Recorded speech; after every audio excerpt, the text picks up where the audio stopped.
Nous continuons notre cycle sur Jung et les pouvoirs de l'imagination.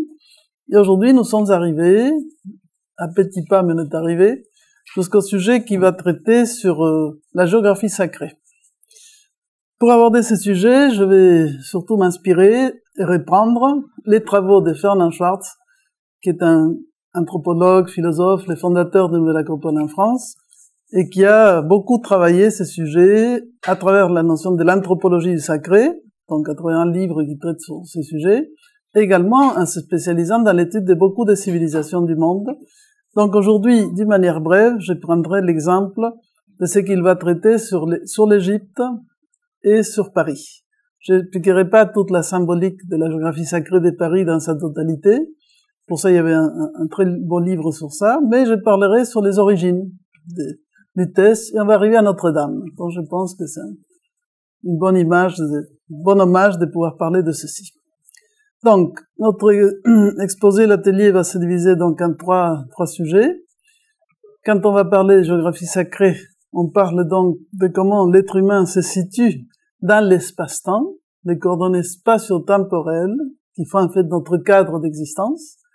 Et donc, la première partie, je parlerai sur la sacralisation du temps, de l'espace dans la géographie sacrée, donc la création de la cité. Deuxième partie, la sacralisation du temps, avec les calendriers. J'essaierai de faire tout ça dans la première heure et la deuxième heure, pour une petite pause. On va parler des exemples vivants de civilisations, donc l'Égypte et Paris, qui seront relativement simples, parce que le sujet est très vaste, donc je donnerai quelques touches pour voir de manière appliquée, si vous voulez, ces règles de la géographie sacrée. Si tout cela devient clair à la fin, c'est déjà un bon exploit. Évidemment, s'il y a des questions, on les abordera. Donc, pour commencer le thème de la géographie sacrée, la première chose à comprendre, c'est que nous nous référons à la vision du monde qui ont ce qu'on appelle d'habitude des sociétés ou civilisations traditionnelles. Les civilisations qui ont une connaissance du monde qui se base sur un enseignement qui est transmission, tradition, de génération en génération, mais fondée sur une certaine sagesse archaïque. Et dans cette sagesse, la première chose qui est à remarquer, c'est que pour toutes ces civilisations, un des points communs, c'est de considérer l'univers comme un grand vivant, la Terre comme un être vivant. De ça, nous avons parlé plusieurs fois. Donc, dans cet être vivant, qui en fait, comme il est grand, apparaît exprimé comme un macrocosmos, un grand univers, l'humain se sent un petit peu en corrélation et correspondance avec ces forces de la nature et de l'univers, dont il cherche à être un reflet à petite échelle. Donc vous avez entendu parler de l'expression des microcosmes. L'homme doit devenir un microcosme, un petit univers, qui reflète les lois du grand univers. Alors, on va constater, depuis les civilisations les plus archaïques, donc presque depuis les chasseurs-cueilleurs, où on trouve déjà des temples intéressants qu'on vient de découvrir, que cette notion de se relier à cette plane invisible, à ces lois invisibles qui gouvernent l'univers, est toujours présente. Et ce fait de se relier va nous donner la notion de lien, et ce lien se traduit par la notion du sacré. Voilà pourquoi on va parler d'une géographie sacrée.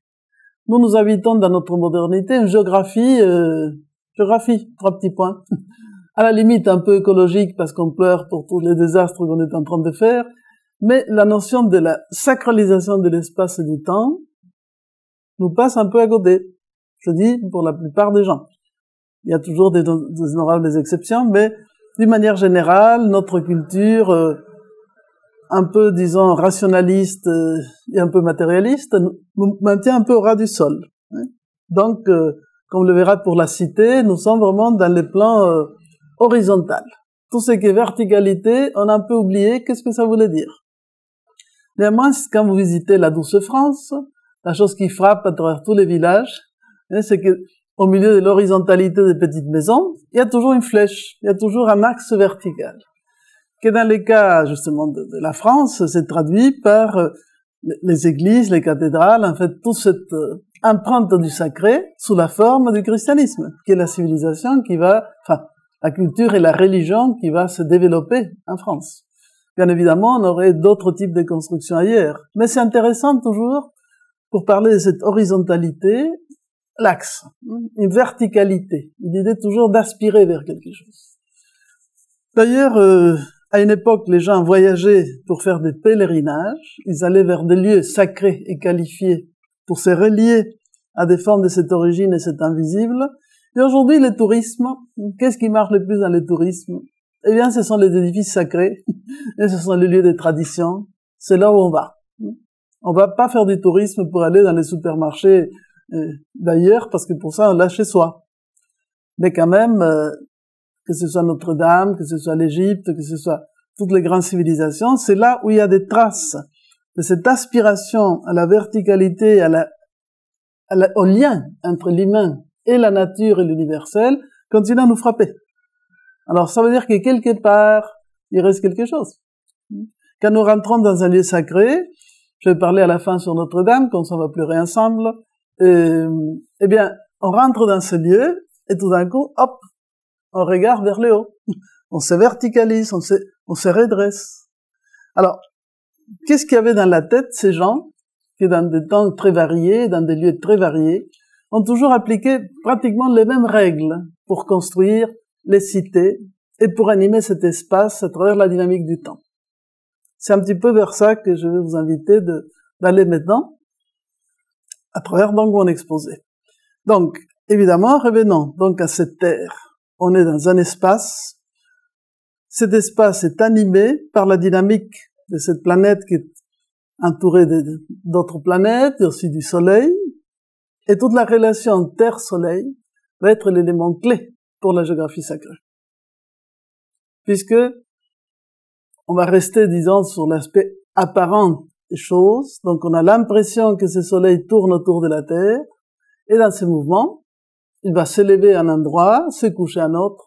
Donc déjà, il va dessiner un axe premier, qui sera l'axe de la lumière, qui est l'axe est-ouest. Mais en même temps, tout au long de l'année, par ces déplacements en fait de la Terre autour du Soleil, par les jeux des saisons, parfois il ira plus vers le nord, plus vers le sud. Donc on aura un deuxième axe, qui va être l'axe nord-sud. Axe qui également va être important par rapport à la Terre, parce que nous avons l'axe cardinal nord-sud, est-ouest, qui permet d'orienter les choses, mais également, nous avons un axe vertical qui permet justement à partir de ce point central où se croisent les directions, nous donner la hauteur, monter et descendre, la montée et la descente. Donc en réalité, les anciens vont parler de 6 directions de l'espace. Avec 6 directions de l'espace, vous construisez un joli cube. Et si vous mettez en mouvement ces directions, vous allez construire la spirale ou le 7e mouvement, qui met tout ça en place. Et il est vrai que dans la nature, notre Terre, notre Soleil, nos galaxies, tout est en mouvement. Rien n'est immobile dans l'univers. Tout est en train d'avancer. Il y a une espèce d'immense danse dans laquelle le Soleil emporte avec lui toutes les planètes. Tout cela tourne autour d'un centre galactique. Quand on commence à penser à ça, je sais pas, c'est assez émouvant, c'est assez touchant de se dire, voilà, j'ai l'impression d'être bien stable, assis sur ma chaise, rien ne bouge. Si je bouge, je vais avoir peur parce que c'est un tremblement de terre. Non, non, cette jolie terre, pendant que nous on est si tranquille, on a l'impression que rien ne se passe, bouge, avance, se déplace dans l'espace. Et l'être humain lui-même se sent participer de cette dynamique, de ces mouvements, de ce travail permanent d'être en mouvement. Les Égyptiens représentaient ça d'une manière très belle. Vous savez, l'art égyptien nous présente toujours des personnages qui avancent, une jambe devant l'autre, ils sont toujours en mouvement. Les astres, dans leur cas, naviguaient dans des barques. Il y a la barque solaire, la barque lunaire, la barque de toutes les planètes, les corps célestes, puisque dans leur imaginaire, effectivement, comme il y avait un île terrestre qui était la source de vie et d'union de toute l'Égypte, il y avait un île céleste. Et ce île céleste était l'espace dans lequel naviguaient les astres. Donc, il y a toujours une dynamique, un mouvement dans les choses. Participer à ce mouvement va permettre justement qu'un édifice sacré ou une cité puisse se dynamiser dans le temps, tout au long de l'année, et aussi tout au long de la journée. C'est pour ça que quand on va construire, par exemple, la cathédrale, elle sert faite en sorte que le lieu le plus sacré, qui va symboliser la tête de ce personnage christique avec les bras ouverts, le transept se trouve du côté est. Ça représente la tête, la naissance de la lumière. Et le portail par où on rentre, ce sont les pieds, c'est l'ouest. Donc il y a déjà tout un cheminement dans l'axe plus long, disons, de l'église et la cathédrale, qui relie l'est et l'ouest. Et les bras, au transept de deux côtés, vont nous donner le nord et le sud. Chacune de ces directions a une signification particulière. Et quand on rentre à Notre-Dame, effectivement, on va voir que les rosaces ne disent pas la même chose, que chaque élément qu'on va mettre sur place va nous parler de cette symbolique et cette puissance de vie que l'on veut dégager, de laquelle on veut participer. Donc, dans ces sociétés traditionnelles, peut-être l'accent n'était pas mis sur la quête des richesses matérielles, mais on essaie de comprendre qu'il y avait plusieurs besoins de l'être humain auxquels il fallait répondre. Et que nous ne sommes pas que des êtres de chair, ni psychiques, nous avons aussi une dimension spirituelle et transcendante. Donc la géographie sacrée s'intéresse à comment peut-on répondre à cette nécessité pour nous ancrer dans une dimension qui transcende un petit peu notre petit monde quotidien. Donc, je vais commencer par la sacralisation de l'espace et on va donc commencer par un exemple qui va être le suivant. Effectivement, le macrocosme est quelque chose de fantastique, énorme. On le perçoit, mais un petit peu partiellement. Nous, on doit devenir un petit microcosme, un petit univers ordonné, mais il nous faut créer un espace intermédiaire, une interface qui nous permette de reproduire à une échelle accessible à l'humain la puissance du macrocosme. Et cet élément mésocosme, entre deux, va être évoqué déjà par la cité, dont la cité doit intégrer en elle toutes les forces du macrocosme pour les rendre accessibles à chaque humain, et en même temps, effectivement, par exemple, un édifice sacré va aussi jouer ce rôle. Mais là, on va parler, en fait, déjà sur les rites de fondation des cités, qui vont nous mettre un petit peu en accord avec une des clés de la géographie sacrée. Donc, effectivement, les cités traditionnelles vont être fondées suivant un certain nombre de préceptes et d'indications. Donc, on va parler des rites de fondation. On va délimiter cet espace sacré. On va chercher les centres dans lesquels un tertre émerge qui sera toujours une montagne magique et symbolique. Et on verra que la cité évoque toujours la présence des trois mondes, ou trois dimensions qui sont aussi dans l'homme. Donc, si vous voulez, on y va. Donc, effectivement, comme je viens de vous dire un petit peu dans l'introduction, selon la vision traditionnelle, l'homme peut vivre l'expérience du sacré et entrer en relation avec l'univers à travers une géographie sacrée dont la finalité est de reproduire sur la Terre les configurations du monde céleste. Donc, on va parler à ce moment-là de l'orientation d'un certain nombre de bâtiments. Par exemple, le temple de Dendera va être orienté selon l'étoile Sirius. Les pyramides d'Égypte étaient orientées aussi selon justement un certain nombre d'étoiles. Les cathédrales également. Là, on a les points cardinaux, disons, associés avec la lumière solaire. Et ainsi de suite pour chacun des bâtiments. Donc, le mythe cosmogonique. Alors, effectivement, de quoi on va partir, justement, pour bâtir cette cité? On va partir du fait qu'il y a des mythes cosmogoniques. Sur les mythes, on a déjà beaucoup parlé, parce qu'effectivement, on a déjà parlé avec Eliade et d'autres auteurs sur ces sujets. Donc, le mythe de création explique comment l'espace primordial a été créé, permettant ainsi la réalisation du reste de la manifestation. Donc, l'espace devient le réceptacle de la création. Donc, il y a des lois, et il y a toujours le récit qui dit comment les choses, un jour, sont venues à la création. Comment les choses, un jour, ont commencé. Ça s'appelle mythe, le récit des origines. Il représente le monde qui sort du chaos. L'espace sacré, donc, la récréation à une échelle réduite dans le monde visible de l'espace primordial.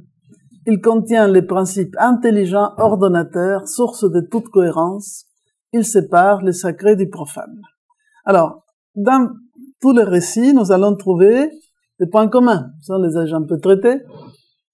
on aura toujours l'idée qu'au commencement, avant toute manifestation, il y a une sorte de magma primordial, le Nun des Égyptiens, un océan primordial, un univers, un pré-univers chaotique mais potentiel, et de ces forces un petit peu matricielles potentielles, il faut qu'il y ait un principe intelligent, que les Grecs vont appeler théos, qui viendra la notion de Zeus, l'intelligence ordonnatrice, qui va prendre cette substance et qui va l'ordonner. Dans de ce qui était un peu chaos et désordre, tout d'un coup, hop, apparaîtra un univers. Et cet univers, cosmos, est justement une entité qui porte en elle l'intelligence de ces principes ordonnateurs et la substance de ces principes, disons, chaotiques. Donc du chaos, par la force du théos, on passe au cosmos. Et on va traduire cette même idée disant que l'être humain a ce travail aussi à faire. On ne devient pas un être cosmisé, on ne devient pas un cosmos comme ça. Pour devenir un cosmos, il va falloir qu'en nous-mêmes, on reconnaisse la part en nous de ces forces, comment dirais-je, matérielles un peu chaotiques, la partie plus instinctive en nous-mêmes, et les principes intelligents qui va leur donner pour passer du chaos au cosmos. Ça se trouve dans tout ce qu'on a traité en parlant du mythe du héros. Thésée contre les minotaures. Vous vous rappelez qu'on a expliqué que le minotaure avec sa tête de taureau et son corps d'homme symbolise justement cet être humain qui est en prise de ses instincts et ses pulsions. Donc il va falloir faire un sacré travail pour entrer dans les labyrinthes, vaincre les minotaures et devenir les véritables Thésées. Donc l'être humain, l'être cosmisé. Ça c'était les soucis, et toutes les sociétés anciennes, disons, vont insister sur ce fait par la voie de l'initiation, de faire évoluer l'être, dans le fait qu'il participe d'une manière chaque fois plus fine de ces grandes lois de la nature. Donc c'est pas spontané, mais il y a un travail à faire et on a un modèle à suivre. Donc on va expliquer que la cité, en tant que miroir du ciel, va être l'image du monde. Elle va imiter cette cosmogonie, et on va, pour la fonder, passer par plusieurs étapes. On va rappeler maintenant. Donc évidemment, la première chose qu'on va faire, c'est chercher les lieux matriciels de la cité, les centres symboliques. Il y a quelques exemples, surtout en Amérique précolombienne. Je ne sais pas si vous connaissez la fondation de Cusco, qui est la capitale des Incas, ou la fondation de Tenochtitlan, qui est la capitale des Aztèques. Alors, je vous résume en une seconde, parce que là, on a l'exemple de la recherche du centre.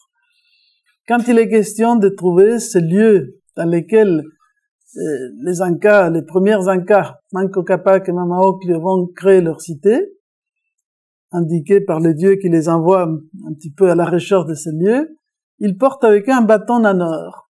Ils l'enfoncent un peu partout. Enfin, ils essayent, mais rien ne se passe. Jusqu'à ce qu'ils arrivent à un endroit où ils enfoncent les bâtons, et les bâtons s'enfoncent, et un arbre fleurit. Donc on dit, voilà, c'est bien là. En réalité, c'est comme s'ils cherchaient, je dirais ça d'une autre manière, comme si la Terre avait aussi ses points d'acupuncture, des points spéciaux. Les Japonais nous diraient, il y a les kami qui habitent, donc une puissance de vie un petit peu invisible, et ces lieux ont quelque chose de remarquable qui permet de faire la jonction entre le ciel et la terre. Donc on va choisir cet endroit qui sera le centre symbolique. Pas un centre géométrique, mais un centre symbolique. Et pour les mythes des Aztèques, c'est un petit peu semblable. Nous avons le récit qui dit que donc le premier groupe d'Aztèques partent aussi, suivant les indications de leur divinité fondatrice, chercher un endroit dans lequel un aigle, ils vont trouver un aigle posé sur un nopal, le nopal est une sorte de cactus, en train de dévorer un serpent. Donc quand ils trouvent cet endroit, ils s'installent là, et c'était Tenochtitlan. C'est un lieu avec des marais qui deviendra l'extraordinaire capitale des Aztèques, qui après deviendra Mexico. Donc c'est toujours la même image, vous voyez.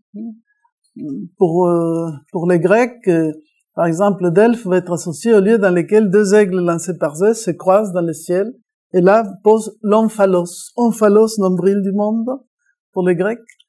Cusco, nombril du monde pour les Incas, et ainsi de suite. Chaque endroit aura cette qualité spécifique pour dire, voilà, là il y a les centres, les points de départ.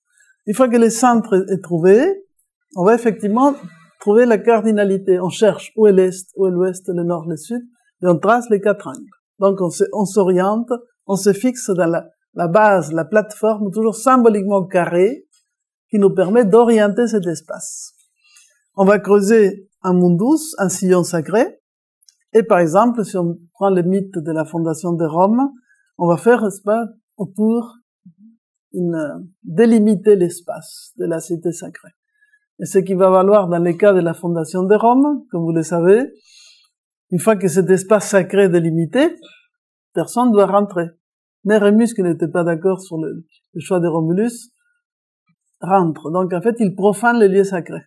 Et c'est pour ça que Romulus tue Rémus.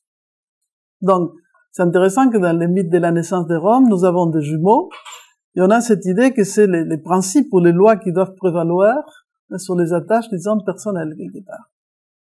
Il y a aussi une notion d'un premier sacrifice. Donc, on a cette idée de cette cité, et ensuite elle va être animée par un certain nombre de déambulations, de mouvements, d'offrandes, bon, pas rentrer dans les détails, mais vous avez là un petit peu déjà les éléments de base que l'on va un petit peu énumérer.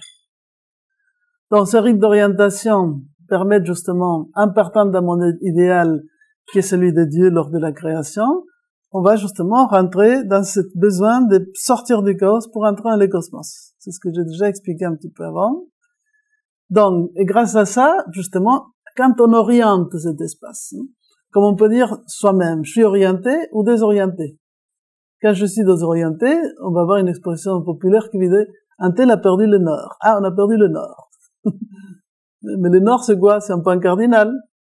Quand on perd le nord, on ne sait plus vers où on veut aller. Quelle est la direction? Parce que toujours l'étoile polaire dans cette notion de directionnalité, d'axe, d'orientation. L'être humain a toujours besoin de savoir où il est. Quand l'enfant naît, nous avons fait un livre sur les âges de la vie, on expliquait qu'il y a 5 questions fondamentales. Mais quand le petit bébé rentre dans le monde, la première question qu'il se pose, même s'il la pose pas tout de suite, c'est « où suis-je » Il commence pas par la question « qui suis-je » hein. Il faut d'abord se dire « où ai-je atterri » Qu'est-ce que je viens faire dans cette galère? Donc, on se situe dans cette notion spatio-temporelle. Vous comprenez?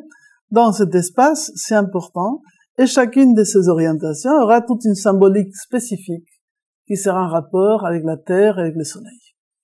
Donc, le rite d'orientation transforme l'espace profane, chaotique, dépourvu de sens, en un espace sacré. Donc, consacré, habité par les dieux. Donc, on va consacrer l'espace. Vous voyez, c'est très intéressant. Consacrer, la consacration est la notion du sacré. Donc, il est plus pareil. C'est un espace qui n'est plus anonyme, et qui n'est plus banal. C'est un espace dans lequel on vient de marquer le fait qu'on va créer un lien volontaire entre l'humain et les forces cosmiques, que les anciens vont appeler les dieux. Donc, en même temps, grâce à cette orientation, la terre et le ciel se rejoignent. Donc, le visible et l'invisible. Donc, il y a une sorte de mariage du ciel et de la terre. Et par ce mariage de direction, justement, ces centres, collines ou hôtels deviennent les cœurs d'où partent toutes les directions. Ça, on a déjà expliqué. Donc, ce centre est également un point de convergence, nœud magique. Il incarne les nombrils du monde. Donc, dans cette notion de nombril, qu'est-ce qui va symboliser les nombrils dans le corps humain, n'est-ce pas, par les cordons ombilicales? C'est ce qui était un lien vital avec la mer, n'est-ce pas, avec la source. Donc, c'est le point de connexion vitale avec les forces de ces lieux que l'on va donc honorer, respecter et animer. Bon, ça, c'est quelques images de cette un peu notion de la largeur du centre avec les 4 directions, qui va nous donner la figure du mandala. Mais je vous montre quelques exemples pour l'instant d'Amérique. Donc, vous voyez là, cette jolie fleur à 4 pétales avec les centres. Ça, c'est lié avec des Teotihuacan, avec des pyramides. Au-dessous, on a trouvé des espaces organisés sous cette forme. Pour les précolombiens, le nombre 5 était très important. Pour les Mayas, pour les Aztèques, pour les Teotihuacans, puisque justement, c'était l'idée, 4 directions, mais n'oublions pas que ces 4 sont en rapport avec un centre. Et l'être humain va toujours être en rapport avec les centres, avec cette notion du 5. Donc, en fait, l'étoile à 5 branches, qui va symboliser, en fait, l'humanité. Bon, à côté, c'est un temple aztèque, et aussi chez les Mayas, on retrouve cette même idée dans cette assiette ou dans cette autre figure. Donc, cet être orienté va donner du sens à ce qu'il fait. On est orienté, chaque geste devient significatif. ces gestes significatifs sont la base du rite. Je vous expliquais pour ceux qui étaient pour mon exposé sur Eliade, les fondements du sacré, qui sont les mythes, les symboles, les rites. D'accord? Sinon, vous regarderiez ma petite, comment dirais-je, atelier dans la chaîne YouTube. Donc, l'acte rituel permet de donner du sens à chaque geste, et tout devient significatif. Donc, c'est pour ça que, par exemple, si on étudie des civilisations polynésiennes, des civilisations très archaïques, on va trouver depuis le départ le fait que quand on construit une hutte, une maison, n'est-ce pas, ou la yourte, tout est orienté, tout a un sens. On va pas mettre les lits n'importe où, on va pas mettre les choses n'importe où, tout doit être placé pour pouvoir reconstituer dans son petit espace la projection de l'univers. On apprend seulement qui sont les primitifs, hein, mais ça c'est notre histoire. Donc alors, c'est l'expression de cette cosmisation du monde, et là nous avons une très belle image, qui est l'image, disons, clé de la pensée égyptienne. C'est un pharaon qui fait l'offrande de Maat. Donc, à la divinité, le pharaon, quand il fait les rites au cœur du sanctuaire, il offre ce qu'il y a de meilleur. Il offre la justice, la vérité, la solidarité. Il doit faire régner son travail, son job, et justement, de restituer au Dieu ces principes dont il a été inspiré. Dans cette petite déesse de rien du tout, qui est une petite plume, que l'on voit dans la scène de la psychostasie, la petite balance à la fin de la vie, ne vous inquiétez pas, on va rendre des comptes de tout ce qu'on a fait, au moins les Égyptiens le disent comme ça. Dans la scène de la psychostasie, il y a une balance. Dans le plateau de la balance, il y a la petite plume de Maat, qui sait être juste. Et de l'autre, le cœur. Et on dit que le cœur humain, il porte le poids de nos actions. Si nos actions étaient justes et bien mesurées, ne vous inquiétez pas. Le cœur sera pas plus lourd que la plume. Donc tout va bien. Ouf. On est injustifié et on peut passer devant les temples d'Osiris, en fait, la maison d'Osiris et la suite du périple. S'il est un peu trop lourd, il y a un joli monstre sympa qui les mange, gnap, et c'est une autre histoire qui attend à celui dont le cœur était trop lourd. Mais ça, ce serait une autre histoire. En tout cas, voilà l'image de la Maat. Dans cette cité, comme on disait, en tant que miroir de l'univers, va constituer un mandala. Peut-être vous connaissez. Les mandalas sont ces figures qui nous viennent en particulier d'Inde, du Tibet, qui représentent un cercle, une image du monde, parfaitement orienté. On a toujours un centre qui se croise autour d'un palais. Cette figure carrée que vous voyez, c'est comme un palais avec 4 portes. Il faut le regarder d'en haut, parce que c'est comme si c'était un palais, il faut le verticaliser. Et tout autour, vous avez l'espace, bon, et le temps, enfin, plein de choses qui interviennent. Donc, on est toujours dans les figures clés. Centre, triangle, carré, cercle. Et Jung, justement, puisqu'on parle de lui, avait quelques patients qui dessinaient des mandalas sans savoir exactement de quoi il s'agissait. Et lui-même va faire un premier mandala comme représentation de la vision gnostique du monde, et après, dans son livre rouge, il fera plein de dessins comme ça, puisqu'il explique que tout naturellement, notre esprit, quand il cherche à s'ordonner, il revient à ces figures géométriques de base. Les points, les triangles, les carrés, les cercles. On n'est pas forcément des pythagoriciens tous les jours, mais quand même, c'est important de travailler sur ça. Dans cette cité comme miroir du ciel, comme on a dit, c'est ce mésocosme dont j'ai parlé tout à l'heure, non? Parce qu'il faut faire l'interface entre le macro, qui est une grande totalité plus difficile d'accéder, et le micro. Donc il permet de recréer cet axe vertical qui unit l'homme à ses origines célestes. Et là, je pense que tout le monde reconnaît. Quelle est la photo qui est là? Pardon? Ouais, donc c'est l'acropole d'Athènes. Donc Acropolis, la cité haute. D'ailleurs, nous sommes la nouvelle Acropole, vous voyez, une certaine correspondance, on a une certaine, comment dirais-je, faiblesse pour cette jolie cité. Mais vous voyez, elle est vraiment sur une forteresse, sur un point haut, parce que ça représente la partie haute de la cité, ce qui permet la communion avec les dieux. C'est là où il y a les temples, le feu sacré qui brûle tout le temps, et on verra à la fin qu'il y a les 3 parties de la cité, mais celle-là est celle qui évoque la connexion céleste.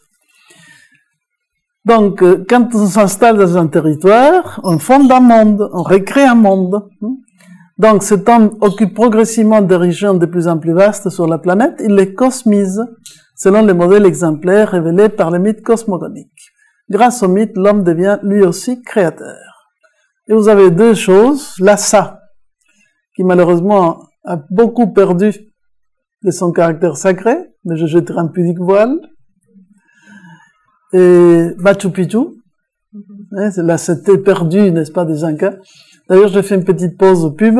Il y a une exposition actuellement dans la Cité de l'Architecture et du Patrimoine, Trocadéro, que vraiment je vous conseille d'aller voir. Elle est top de chez top. Elle est faite avec le musée Larco, qui est un grand musée du Pérou, donc avec des critères d'explication sur la dimension symbolique de l'art précolombien qui vaut le détour. Vous pouvez vous offrir ça pour bien clore notre cycle sur la pensée symbolique. Je vous les conseille.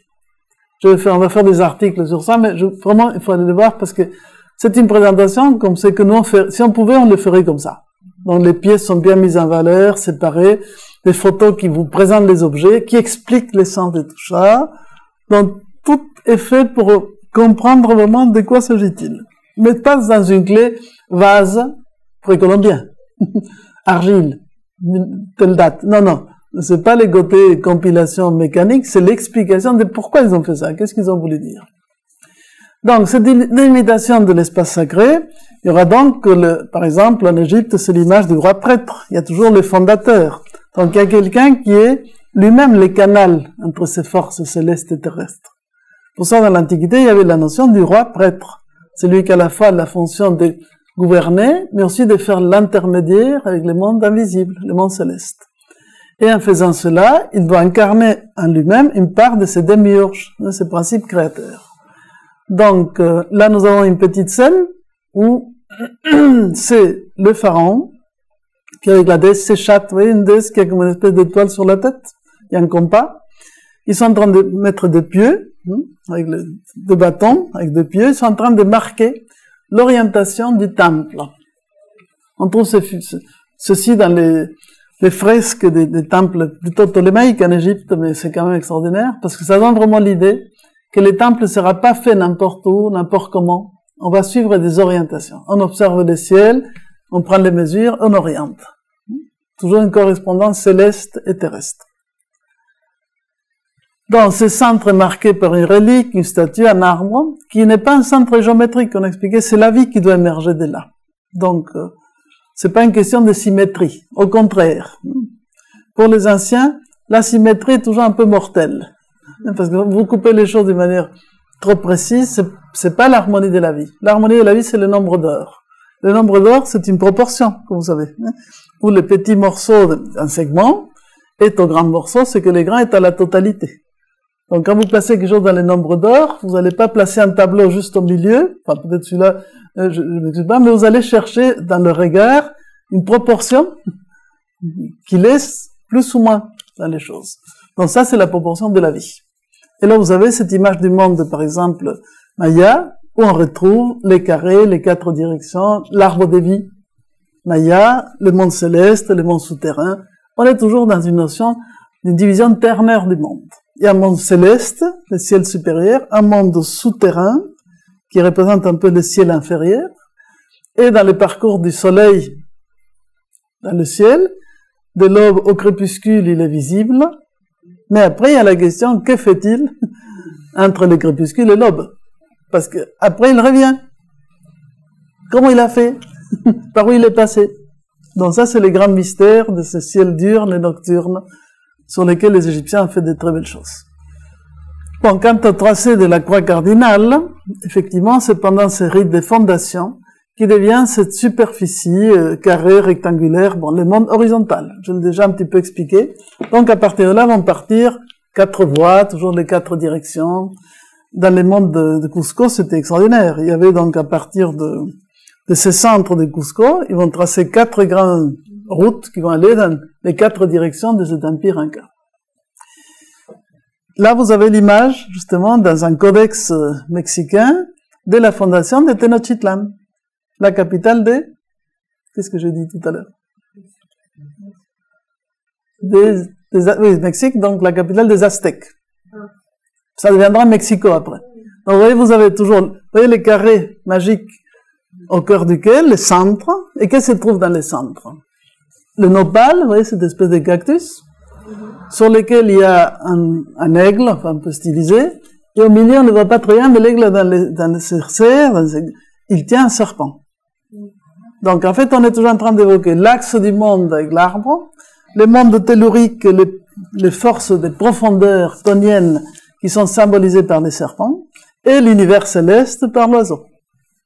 Donc vous voyez, au niveau symbolique, on trouvera toujours l'oiseau associé au ciel.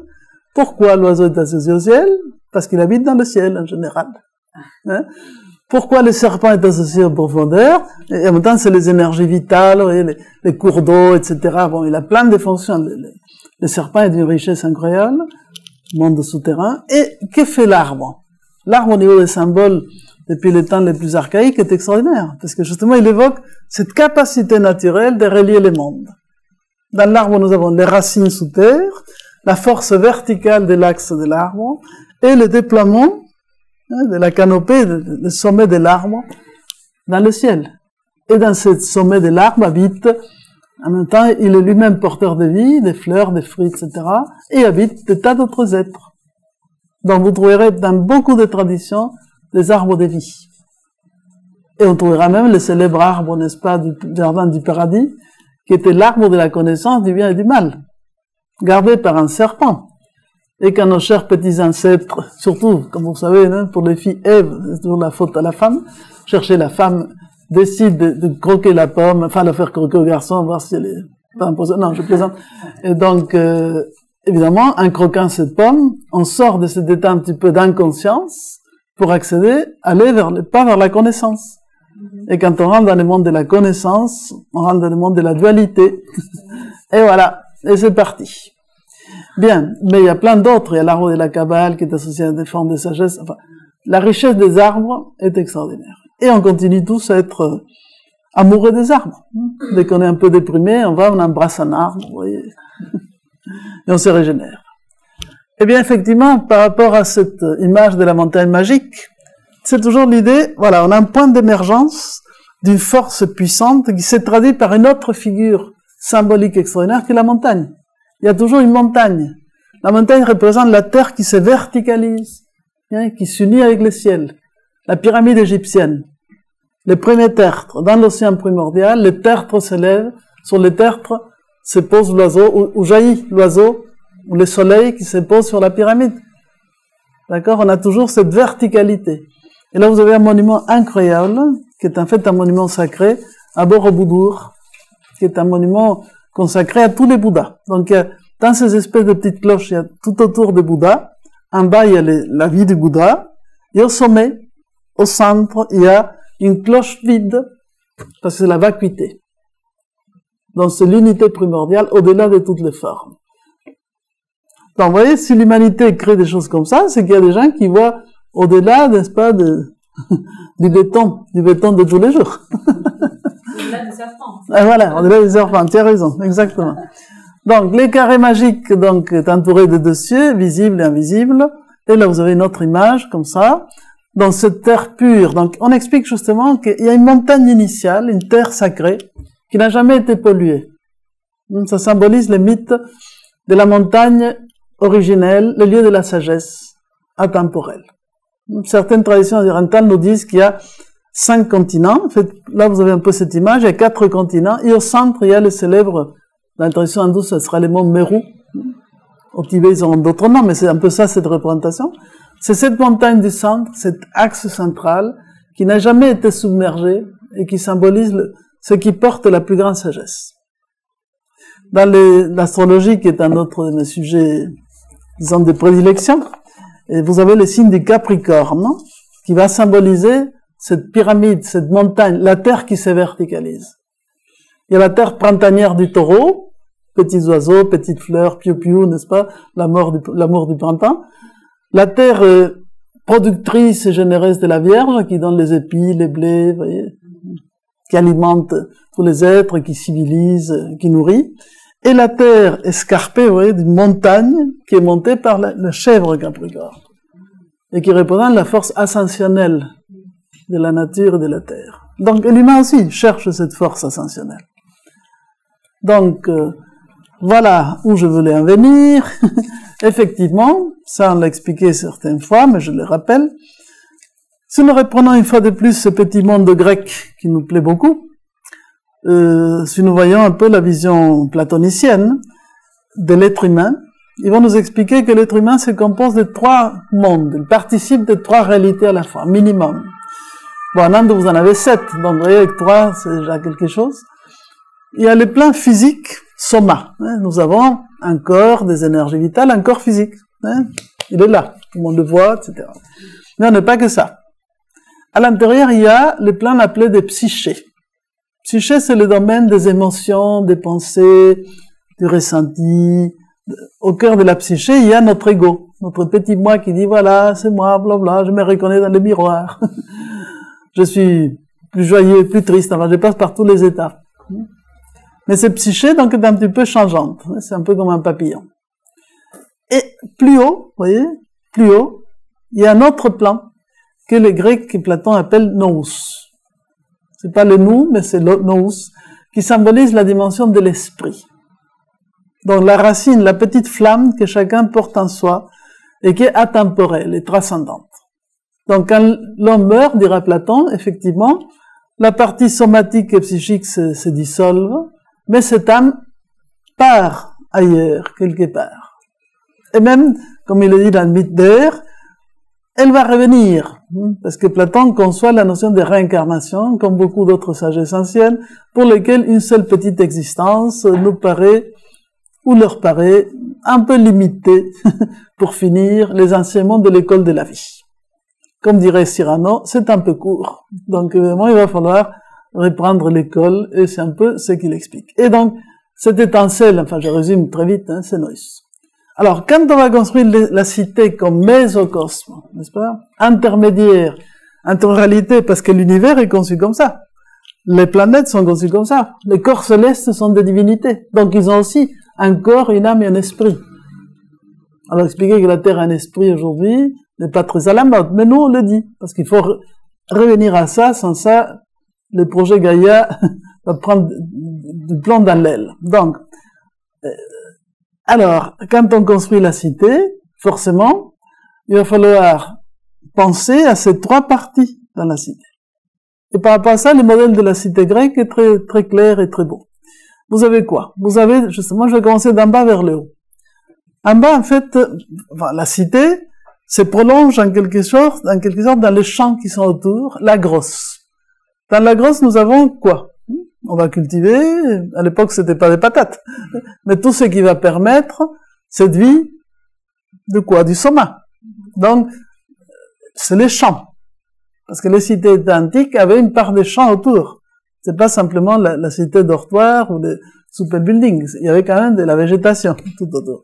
Donc la campagne, et c'est pour accéder, les passages de la cité de l'Agora à la grosse se faisaient par le côté ouest, par la porte ouest où il y avait les cimetières. Alors c'est très intéressant parce que pour les Grecs, Hadès, les dieux de la mort, était aussi le maître de toutes les richesses desquelles surgissait la vie.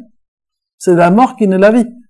Donc en fait, il n'y avait pas un mépris de tout ça, au contraire, il y avait le respect de ses ancêtres et cette idée qu'on va chercher dans ce monde souterrain les forces qui vont nous nourrir et nous donner la vie. L'aspect agora, c'est un petit peu la cité telle qu'on la connaît, avec les marchés, les espaces politiques, des champs. Vous savez, les Grecs adoraient échanger. Il y avait des philosophes dans la cité comme même Socrate, en train d'enseigner, de parler avec tout le monde. Les stoïciens, stoa, c'était donc des philosophes, quand ils étaient l'école stoïcienne grecque, parce qu'ils commencent en Grèce avant d'arriver à Rome, eh bien, ils étaient dans des portiques, donc, dans la rue, on parlait, on échangeait, les palestres, les gymnases, enfin. C'était un climat assez chaud, on peut dire comme ça. Donc, à part les habitations, il y avait tous ces espaces d'échange, de commerce, vous voyez. Donc, c'est un peu la psyché. C'est la vie. On part prendre des nouvelles de qu'est-ce qui se passe dans la cité. Et aussi les citoyens, les échanges et les obligations politiques. Mais il ne suffit pas d'avoir ça. Il faut aussi monter à un moment donné jusqu'au sommet de cette cité qui sera l'acropole. Acropole veut dire la cité haute. Donc dans la cité haute résident les dieux, donc les temples, enfin les dieux qui symbolisent des valeurs essentielles pour lesquels, qui vont un petit peu rassembler chacun de ces peuples. Dans les cas d'Athènes, ce qui est intéressant, c'est la dispute mythologique qu'on nous raconte entre Athéna et Poséidon, pour que les Athéniens décident qui va être les patrons de la cité. Et quand Athéna fait jaillir l'olivier, ils vont la prendre comme déesse. En fait, on pense que Poséidon, qui était un dieu des forces plus telluriques, des eaux, etc., est remplacé, à un moment donné, dans l'histoire de la Grèce, par Athéna, qui est une déesse olympienne, et qui apporte quoi? Avec l'huile, vous avez effectivement, en même temps, quelque chose qui nourrit, comme huile, mais c'est surtout ce qui nourrit la lampe. Donc, ce qui va donner la lumière, ce qui va donner la vie. Et au sommet des temples, qu'est-ce qu'on garde au cœur du sanctuaire? Le feu sacré. Le feu d'Hestia, qui après deviendra le feu de Vesta. Parce qu'évidemment, nous, aujourd'hui, vous allumez votre gazinière et pas de problème, n'est-ce pas? Une petite allumette, on craque, voilà, le feu pour nous est devenu quelque chose, encore une fois, de banal. Mais si nous revenons en civilisation ancienne, le feu de quelque chose de précieux, qu'on préservait, et à partir de ce feu, on rallumait tous les feux des familles, des foyers. D'où le feu du foyer, qui était associé à Hestia et Vesta à Rome. Et à Cusco, pareil, lors du solstice d'été, on allait dans un lieu très haut, très particulier, Sacsayhuaman, dans lequel, avec la lumière du soleil et des miroirs métalliques, on rallumait un feu dans un moment très particulier pour renouveler toutes les forces vitales de la nature. Alors, vous voyez que oui? Sur le sport. Le sport? Oui. Mais le sport va se situer, en fait, dans la palestre qui était le gymnase, c'était le lieu de l'éducation, ça se situe dans l'agora. Oui, parce que c'est là où il y a le pôle de l'éducation, de la politique, de la vie. C'est la vie, disons, de la cité. Le côté agora, on appelle comme ça, c'est la place publique où il y a les échanges, les espaces politiques. Mais ça va plus loin. Donc c'est là où on se situe, dans ce plan intermédiaire. D'accord? Là, quand on arrive en haut, on se connecte avec la racine. Et Athéna sera la déesse de quoi? De la sagesse, de la civilisation. Donc c'est le principe civilisateur. C'est une déesse guerrière, mais qui œuvre pour la paix et pour la civilisation. Et qui préside également tous ceux qui sont les métiers artisanaux. Enfin, il y aurait beaucoup à dire sur ça. Mais voilà l'idée de la cité. Donc, pour finir avec l'espace, regardez, c'est pas beau, hein? C'est beau, c'est très beau. Donc, on arrive par les propylées que vous avez devant, n'est-ce pas? Il y a des espaces tout autour, il y avait des galeries d'art à l'époque. Des temples à Mickey, parce que l'art, la beauté, vous savez que les Grecs étaient amoureux de la beauté. C'est pour ça, alors là, vous avez une statue d'Athéna, vous voyez, énorme, qu'on voyait depuis le port, du Pirée, et en haut, le Parthénon, qui était le temple d'Athéna, qui était justement Parthénon, parce que Parthénon veut dire vierge. Et Athéna, Parthénos, justement, elle est vierge. C'est la déesse vierge, qui est née de la tête de Zeus, vous voyez, du pouvoir et de l'intelligence pratique. Bon, il y aurait beaucoup à dire, mais je vais m'arrêter là. Il y a un hôtel, et à côté là, le petit bâtiment que vous voyez plutôt à gauche, je sais pas si je peux, non, j'ai pas de signal, voilà, là, à gauche, en haut, vous voyez, c'est l'Erecteion. C'est là où on dit justement qu'il s'est produit cette rencontre entre Poséidon et Athéna. Bon. Voilà, donc c'est une belle image de la cité. Voilà, avec ça, nous avons un petit peu eu la joie de construire une cité. Ça va? L'espace est délimité. Mais maintenant que l'espace est mis en place, on ne peut pas rester dans la statique. Il va falloir donner de la vie, mettre ça en mouvement. Et ce qui met ça en mouvement et donne la vie, c'est le temps. Donc, si vous me permettez, je vais arrêter mon diaporama, espérant que tout se passe bien.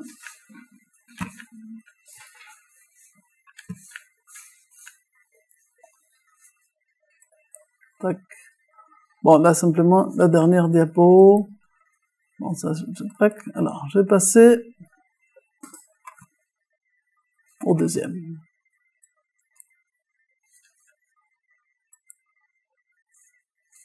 Alors, qu'est-ce que vous voyez? Non, c'est pas ça, il faut que je passe à mon diaporama. Tac. Vous voyez comme diaporama? Ah, parfait, parfait, parfait. Ça va? Bien. Donc, la notion du temps. Bien sûr, nous, aujourd'hui, on n'a jamais le temps.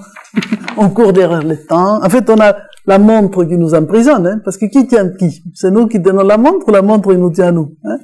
On est vraiment obsédé, comment dirais-je, quantifié. C'est le temps quantité. On n'a pas le temps, on court derrière le temps, C'est un peu le temps moderne de Chaplin. Une espèce d'état d'excitation permanente. Mais en réalité, si nous revenons à ces civilisations plus anciennes, qui étaient un peu moins dans la rentabilité, la productivité, l'obsession, vous voyez, du gain, etc., et qui essayaient un petit peu d'être plus à l'écoute, justement, de ces lois et ces forces de la nature. Donc, elles observaient cet univers. Comme elles l'observaient au niveau spatial, elles vont aussi l'observer au niveau, disons, du cycle du temps. Et qu'est-ce que ça va donner? Eh bien, ça va donner une sacralisation du temps. Ça va lui donner un autre sens. Donc, on va voir qu'il y a un rythme cosmique qui va animer la cité, et qu'on va, encore une fois, reproduire dans la cosmogonie cette relation de l'homme avec les origines, et cette relation avec le temps des origines va s'appeler la dimension du temps mythique. C'est-à-dire, avant la création, il y avait les in illo tempore dont parle toujours Eliade, comme dans les contes. Quand on fait un conte, il était une fois. Ou quand, comment, ça n'a pas d'importance. Mais c'est ça la qualité extraordinaire de la quintessence du conte, comme du mythe. Il nous laisse l'opportunité de rentrer chacun dans une autre dimension de l'espace-temps. En fait, qui est au-delà de l'espace-temps. Donc c'est le retour à ce monde originel duquel va jaillir la différenciation qualifiée de l'espace-temps tel qu'on les connaît. Alors, à ce temps mythique, on peut accéder de la manière suivante. Quand nous sortons de ce temps mythique, nous sommes en fait dans le temps profane. C'est le temps des horloges, de l'activité, de la vie qui va vers l'usure. Voilà, on naît, on vit, enfant, ado, adulte, vieillard, cric-crac, et on part de la scène. Voilà, des temps. Donc, une espèce de cheminement, ou de marche presque désespérée. On court derrière une espèce de temps qui finit par s'user. Et c'est un temps un petit peu linéaire, qu'on voit dans une perspective linéaire. Mais, justement, qu'est-ce qui va nous permettre de juguler ce sentiment de fuite, cette espèce de fuite à l'extérieur de soi? Le fait de pouvoir faire un retour sur soi. Ce retour va impliquer qu'il va falloir courber ce temps. Dans la vision de l'histoire actuelle, enfin en tout cas au 19e, 20e siècle, au 19e siècle, notamment avec Auguste Comte, toute l'époque appelée du positivisme, par rapport à la France, vous savez, les champions dans la matière, on a développé une vision de l'histoire qui était linéaire. Il y avait les hommes primitifs, vous voyez, une vision magico-religieuse. Après, ils se sont posés des questions, ils sont des philosophes. Après, ils ont, développé la raison. Et grâce à la raison et à l'intelligence, après les siècles de lumière, nous voilà les meilleurs, vous allez voir ce que vous allez voir. Cet humain rayonnant arrive à la victoire définitive de l'homme sur l'instinct, le monde primitif, etc. La superstition. Bon. On est un peu de retour de ça. Ça s'appelait les mythes du progrès. Et cette vision d'un temps linéaire. Les journaux, vous savez, on a traversé l'année 2000, ouah, chouette, on a changé de siècle. Et c'était épouvantable. Parce que, comment dirais-je, le diagnostic ou la conclusion de ce qu'on avait fait de ce temps laissait beaucoup, disons, à désirer. Et en fait, on constate, comme disait aussi quelqu'un d'autre, que les civilisations sont mortelles. Donc, si elles sont mortelles, en fait, ça veut dire que ce temps n'est pas linéaire, comme rien dans ce monde, puisqu'on est dans la cyclicité. C'est pour ça que nos montres sont un peu rondes, vous voyez? Parce qu'une fois qu'on est arrivé de 0 à 12 heures, hop, ça recommence. Waouh, ça recommence. Ça retourne, ça tourne, ça retourne. Mais dans cette idée du retour, il y a deux options. Soit on le voit comme quelque chose de terrible, oh là là, l'éternelle répétition du temps. C'est un temps mécanique et profane. Encore se lever, boulot, métro, dodo, vous voyez?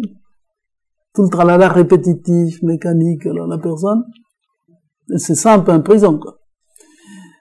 Ou bien, on va intégrer une autre dimension de ce temps. On va considérer qu'il y a une possibilité pour ce temps de revenir, quand il ferme la boucle, il va passer par un moment d'une sorte de retour au chaos primordial et se régénérer pour commencer le nouveau cycle. Donc c'est pour ça que dans toutes les traditions, la fête du Nouvel An était si importante. Nous, on les fait aujourd'hui, bon, je sais pas, pour boire les champagnes, dire voilà, ça y est, la nouvelle année, mais tout est banal, je sais pas comment expliquer. On est toujours dans la même horizontalité. Donc, on se régénère pas. Vous direz oui, on a pris quelques jours de vacances, mais regardez, même les gens qui partent en vacances reviennent plus fatigués qu'avant de partir. Parce qu'en fait, il n'y a pas l'espace-temps de conscience de régénération des choses. On n'assume pas le fait qu'il faut travailler avec ce temps, n'est-ce pas, assumer les différences, la caractéristique, les qualités de chaque saison, et que quand le temps arrive à la fin du processus, justement, à la fin de l'année, eh bien, il faut faire le bilan, le point de tout ça, se dépouiller de certaines choses, mourir un cycle pour renaître au suivant, dans un nouvel état de conscience.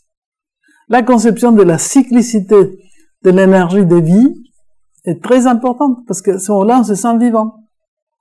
Si on ne comprend pas le temps comme énergie de vie, eh bien, elle devient une prison. Et on se sent mort. Mais comme on est dans une planète morte, parce qu'on ne la conçoit pas comme un être vivant, on est dans un espace mort et dans un temps mort. Alors, comment voulez-vous qu'on se sente? Pas trop bien. Enfin, en tout cas, nous, on pense qu'on ne peut pas se sentir trop bien dans cet état. C'est pour ça qu'on n'a plus la cité avec les 3 étages. On s'est réduit à l'agora, pardon. Bon, maintenant, on s'est dit quand même, on a besoin de la grosse. Mais côté Acropole, ça laisse un peu à désirer, non? Si on imagine un peu la cité. Parce qu'on a oublié Noïs. Bon, je vais pas nous faire pleurer ensemble, mais voilà un petit peu quelques petits problèmes. Donc, quand le temps sacré, c'est quoi? C'est ce temps dans lequel on fait ses retours sur soi, et on communie avec le non-temps, le temps ahistorique, qui est le temps mythique. On retourne au temps mythique, on touche quelque chose de la racine atemporelle des choses, et on revient au temps. C'est pour ça que symboliquement, l'éternité, on peut la capter dans l'instant. Parce que c'est juste cet instant présent, qui est comme un petit point. Le point est quelque chose qui n'occupe pas de place dans l'espace. C'est pour ça que pour dessiner un point, on trace des traits. Et voilà, là il y a un point. Ça, quand j'étais petite, j'avais étudié les géométries, m'avait énormément touché cette histoire. Définition du point, c'est qu'il n'occupe pas de place dans l'espace. Alors si le point n'occupe pas de place dans l'espace, où il est? Bonne question. Où il est cet point? Je cherche, où il est le point? Qui m'a volé mon point? Il faut se poser la question. Donc en réalité, le passé, présent et futur. Le passé, bye bye, déjà passé. Il est passé, en fait. Comme il est passé, on pourrait dire qu'il est là. Il est passé. Le futur, il n'est pas encore arrivé. D'accord? C'est là où il y a les jeux de l'imagination entre passé et futur. Mais, comme disait Marc Aurèle, le grand empereur philosophe, de quel temps on dispose véritablement? De l'instant présent. Donc c'est pour ça qu'il faut vivre l'instant présent de la manière la plus profonde et la plus totale. Quand la conscience arrive à vraiment se situer de manière radicale dans l'instant, l'instant touche l'éternité. Et ça s'appelle la libération de Bouddha. La sagesse libératrice de l'espace-temps. Nous, pour l'instant, on est tellement accrochés au passé, je ne veux pas les perdre, et au futur, avec angoisse, qu'est-ce qu'il va devenir, qu'on est, vous voyez, enchaîné dans cette coupure du temps. Et on n'est jamais dans le présent. J'espère que vous êtes un tout petit peu présents ici, mais peut-être dans la tête, vous avez ce que vous avez fait, ce que vous devez faire, les temps qui vous manquent, les métros, les machins, les trucs, tous les courses. Dans la tête, on a 40 000 choses où les passés et les futurs se télescopent. C'est pour ça qu'effectivement, des temps un peu de zen et de méditation peut être utile pour se vider la tête. C'est important. Donc les anciens avaient cette conscience plus naturelle qu'il est possible de se vider la tête et se relier à ces forces extraordinaires de la nature. C'est une toute autre manière de voir les choses. C'est ça le pouvoir de l'imagination. Ça, c'est pour les personnes qui ont posé des questions sur cette question. Donc, comment on va découvrir ça? Là, je viens de les présenter un petit peu. Donc, on a ce désir de se situer dans un temps sacré qui fait disparaître les limites géographiques et matérielles, correspond à la nécessité pour l'homme de vivre des moments d'éternité. Quand Eliade parle de la nostalgie des origines, il y a quelque chose en nous qui aimerait être dans l'immobilité, le silence, la temporalité. On est un peu fatigué, vous voyez, d'être dans les mouvements perpétuels. Donc c'est pour ça que quand on rentre dans un lieu sacré, vous voyez, on se sent passer à une autre dimension. Peu importe la religion, vous voyez, c'est pas un problème de tel ou tel.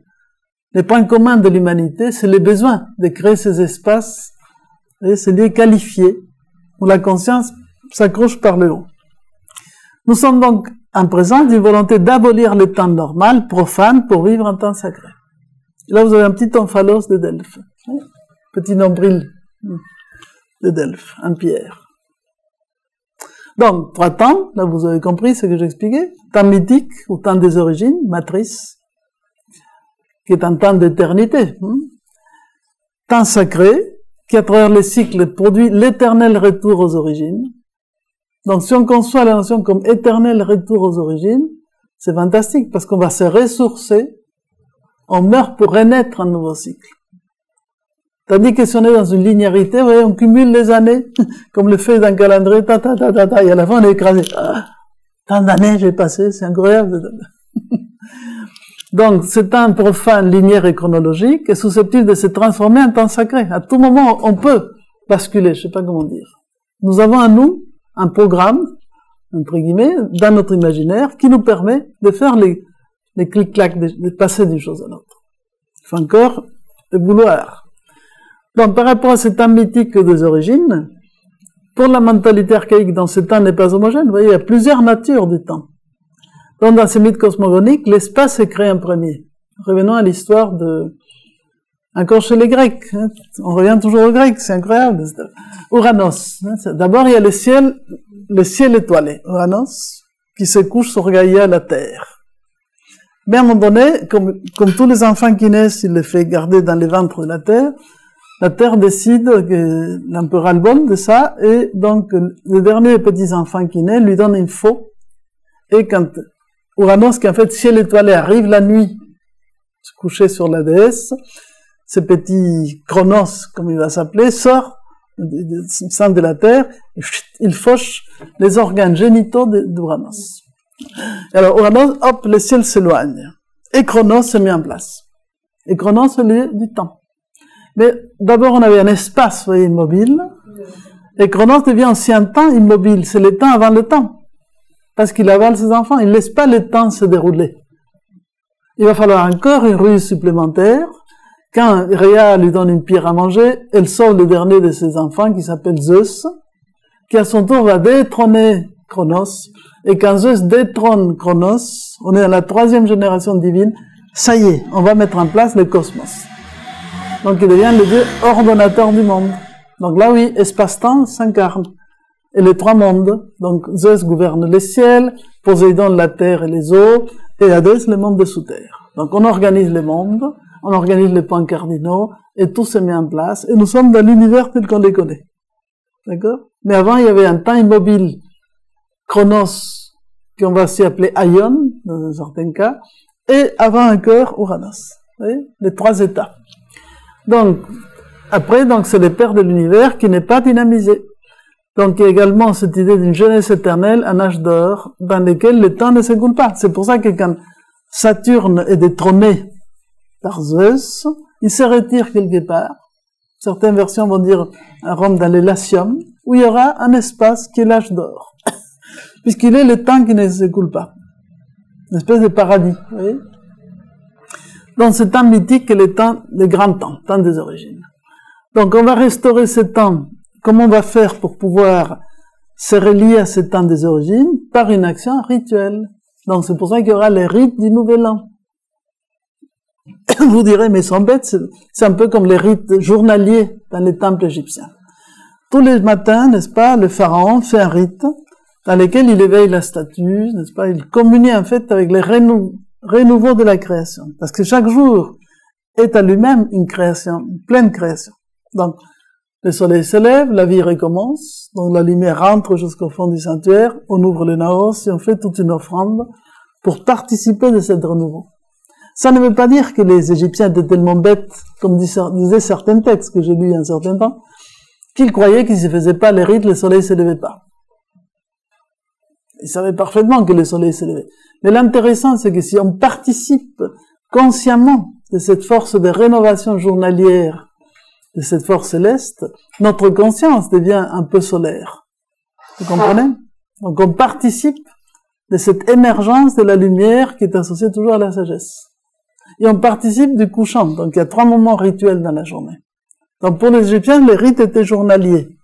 Et dans d'autres civilisations aussi. Mais en même temps, ces rites peuvent être aussi associés, et en Égypte aussi, au cycle de l'année. Donc il y a le renouveau de l'année. Et ce moment-là est toujours un moment très particulier, parce que quand on arrive à la fin de l'année précédente, à l'usure du temps, il y a un peu de chaos, les forces du chaos, du désordre risquent de manger le monde. Donc là, il faut effectivement participer à cette opportunité de rénovation des choses. Donc c'est par un rite que l'on va pouvoir justement renouer les contacts avec ce temps des origines. Donc ce temps sacré, n'est-ce pas, ahistorique. Bon là par exemple, c'est une scène où on voit 4 personnages étranges qui avec des flammes, comment dire, font des faisceaux avec lesquels ils allument un feu nouveau. Ça c'est un rite qui s'est trouvé au Mexique et tous les 52 ans, il y avait une rénovation du feu qui était liée avec un calendrier maya de 13 ans. Bon, enfin, je ne vais pas vous donner tout le détail, mais c'est intéressant, on a cette formule-là. Au printemps, il y aura le nouvel an, par exemple, dans la tradition babylonienne, où Marduk vainc Tiamat, alors il y a des rites très importants là-dessus. En Iran, ils ont gardé, n'est-ce pas, des traditions archaïques, la fête du printemps. Et selon les endroits, le début de l'année n'est pas tout à fait le même. En Égypte, j'expliquais tout à l'heure, c'est aux alentours du 18-19 juillet, parce que c'est au moment de l'inondation que l'année se renouvelle. Mais je le dirai avec l'Égypte. Et ainsi de suite. Nous, on est passé, entre guillemets, au 1er janvier, parce qu'on est près, en fait, de la date que symboliquement le christianisme a choisie pour la naissance du Christ. Mais cette date de Noël est très proche du 21 décembre. Et si on travaillait par rapport au cycle de la nature, c'est le solstice d'hiver. Donc ce petit Capricorne dont je parlais, qui est le jour le plus court et la nuit la plus longue. Donc il va évoquer les moments où toute l'énergie, n'est-ce pas, tout est devenu très yin, n'est-ce pas, le côté yang de l'énergie se dévitaliser un maximum. Et c'est à ce moment-là où il y a 2 options. Soit ça continue, il n'y a plus rien. Je diminue. Si je continue à diminuer, il n'y a plus rien. Soit à ces moments limite, on a l'impression qu'il n'y a plus rien, hop, les forces se renouvellent. Et effectivement, c'est pour ça que les Capricornes, c'est la chèvre qui monte et qui monte. Parce que la lumière recommence son ascension. Donc, c'est en réalité aux alentours de ce 21 décembre qui se situe la fête du commencement, entre guillemets, rituel et magique de la nature, donc des civilisations. En Égypte, Horus naît le 25 décembre. À Rome, ils avaient repris les rites de Mitra. Il y a cette Mitra qui va naître aussi au solstice. Et c'est pour ça que le christianisme, quelques siècles plus tard, dans un concile, décide que comme on sait vraiment pas quand est-ce que le Christ est né, on va le mettre là parce que ça tombe bien. Et au niveau politique, pour faire un peu la contre-propagande par rapport au Mitra et d'autres cultes des dieux solaires. Parce qu'il y a une clé solaire quand même dans la figure du Christ. Voilà. Et il y aurait plein d'autres cycles. Par exemple, les traditions celtiques, quand est-ce qu'ils commençaient l'année celtique? Novembre. Oui. Elle commençait avec l'automne. La fête de Samaïn, qui est le 1er novembre. Et les calendriers fonctionnaient avec des horaires nocturnes. On commençait dans la nuit. C'est intéressant. Les religions disant qu'ils travaillent avec les côtés vital mais profonds des choses. Donc, et 4 fêtes, les 4 fêtes principales du calendrier, voilà, j'ai mis cette photo-là, les 4 fêtes principales du calendrier celtique sont le 1er février, le 1er mai, le 1er août et le 1er novembre. On est au cœur, en fait, on est au cœur des saisons. Dans chaque cycle de saison, vous avez des premiers signes qui sont les signes cardinaux, signes fixes et signes immutables. Donc, si vous prenez exactement le milieu de la saison, donc dans les moments fixes, vous allez situer ces 4 points. Et c'est des dates qu'on a gardées un peu dans des fêtes.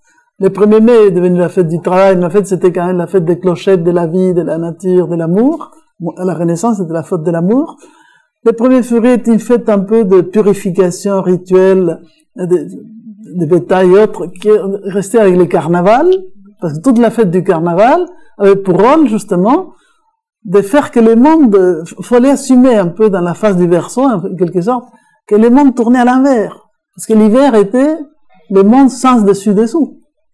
Qu'est-ce que c'est? Ces arbres qui n'ont pas de feuilles, vous comprenez? Ce sol qui, au lieu d'être vert, est complètement blanc.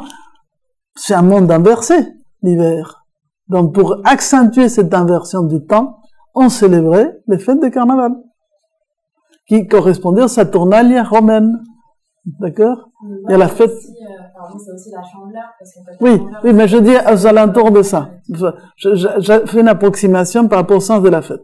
Après, on va les récupérer avec d'autres fêtes. Hein. On va superposer ces calendriers. Oui, mais c'est aussi la fête de la lumière, c'est ça? Bien sûr. Oui, parce que c'est le retour de la lumière. Mais ce qui était célébré surtout à ce moment-là, dans la phase hivernale, c'est la notion de, c'est le temps du désordre où tout doit être un peu remis en place.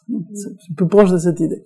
Et après, il y a la fête du mois d'août qui était associée avec comment dirais-je, justement, la réjouissance de la vie qui renaît, les associations, n'est-ce pas, la confédération, la fête de la confédération helvétique est restée le 1er août.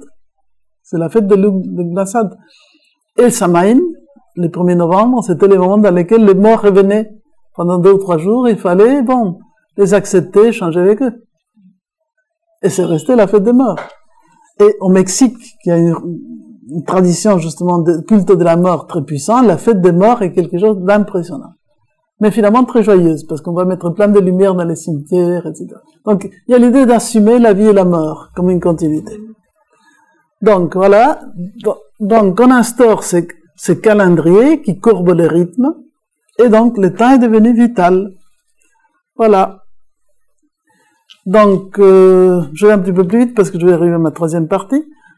Effectivement, qu'est-ce qui va permettre de célébrer ces changements, ces transformations du temps? Ce sont les fêtes. Mais les fêtes dans le sens de fêtes sacrées. C'est pas, disons, on va faire la fête simplement. Donc, il y avait toute une série de rites du Nouvel An et tout au long de l'année, différents types de célébrations qui vont scander le temps pour participer justement de ces différentes qualités de l'énergie. Là, je parlais de la fête du Nouvel An, par exemple. Là, vous avez une image de Marduk qui vaincre Tiamat. Donc, c'est aussi, Marduk qui vaincre Tiamat, c'est un peu la même évocation que Zeus qui ordonne le monde à partir de ses forces chaotiques premières et primordiales. Donc, il y a toujours la notion de transgression, enfin, d'harmoniser les choses, mais en assumant, il faut assumer le désordre, le chaos, la mort. Si on n'assume pas la mort, il ne peut pas y avoir de renaissance. C'est ça le message du temps, le temps régénéré. Donc c'est pour ça que la fête n'est pas une commémoration, comme on va dire, parce qu'en fait elle réactualise dans le présent l'événement originel. Donc on saute hors de l'espace-temps. C'est pour ça qu'il y a cette régénération. Et l'homme, dans la fête, les fêtes en fait c'est un rite archaïque et spectateur. Il faut savoir qu'en Grèce, avant que les théâtres deviennent ces jolis espaces fixés, n'est-ce pas, en pierre, comme Épidore ou Athènes, c'était en fait autour d'un autel où dansaient ceux qui faisaient le culte à Dionysos, qui est aussi le culte de la vie. Donc tout le monde participait. Dans la véritable fête, tout le monde participe. Il y a toute la notion du rite. C'est la vie. On donne, disons, le meilleur de soi et il y a une transfiguration. Donc c'est pour ça qu'elle permet une nouvelle naissance, puisqu'on se relie à l'instant de la création. Bon, voilà, donc cette fête est l'élément primordial de régénération de l'homme et de la cité. Elle régresse cette énergie, on récupère les centres, parce que justement on transgresse les plans. Bon, voilà, sur la fête j'ai déjà un petit peu dit. Et je vous montre là quelque chose d'extraordinaire, le disque de Nebra, qui vient de Germanie. Il a à peu près 3600 ans. Il évoque des formes de constellations, le soleil, la lune, etc., différentes positions qui donnent une date particulière dans le ciel. Et bon, c'est déjà pour évoquer que depuis des temps très archaïques, les calendriers ont été mis en place. Là, un petit espace de pub avant de faire 5 minutes de pause. Voilà, parmi les travaux de Fernand Schwartz, il y a Tradition et voie de la connaissance qui explique les bases de la géographie sacrée d'une manière théorique. Et parmi les civilisations qu'il a étudiées, il a travaillé sur les cathédrales, sur la symbolique d'Égypte. Sur l'Égypte, il a fait énormément de livres, mais par rapport au sujet d'aujourd'hui, celui-là donne des idées. Et la symbolique de Paris, que je crois plus ou moins épuisée, mais bon, il y a aussi les films qui ont été faits sur les sujets de géographie sacrée, disons, des civilisations.